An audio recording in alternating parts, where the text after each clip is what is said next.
Hello everyone, আজকে আমরা unboxing করব এই বাইকের মোবাইল স্ট্যান্ডটা। সো এটা স্কুটি বাইক সবেতেই ফিট হয়।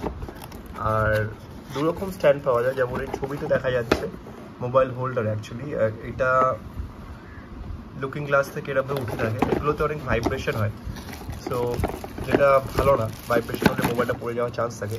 কিন্তু এটা যেটা আছে, এটার মধ্যে ফিটিংসটা দেখে নেবো আমরা। এটা ফিটিংসটা আছে, ফিটিংসটা হচ্ছে একদম এটা ফিট হয়ে যায় হ্যান্ডেলের মধ্যেই, জাস্ট এইটুকু ওপরে থাকে। তাহলে কি হয়, মোবাইলের জার্কিং হওয়ার চান্সেস থাকে না। সো এটা ইজিলি এখানে ফিট হয়ে যায়। আর এটার ওয়ান টাচ সেটিং থাকে, জাস্ট টিপলে এটা খুলে যায়।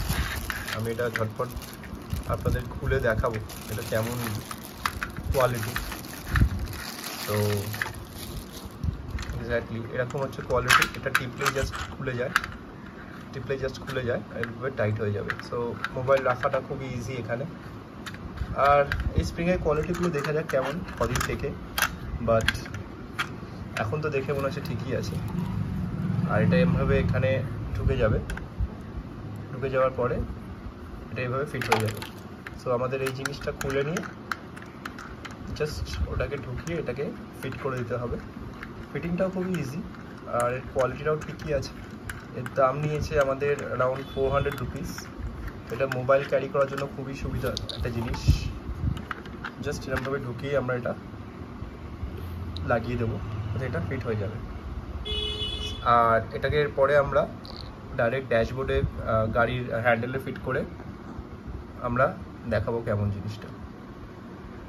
চলুন তাহলে। সো গাইস, ফাইনালটা ফিট হয়ে গেছে। এটা খুবই ইজি হ্যান্ডেলে ফিট করা, জাস্ট এটা ঢুকিয়ে টাইট দিয়ে দিলেই হয়ে যায়। আর অ্যাডজাস্টেবলও আছে। থ্যাংক ইউ গাইস, ভিডিওটা ভালো লাগলে সাবস্ক্রাইব করবেন চ্যানেলটাকে, আর ভালো থাকবেন।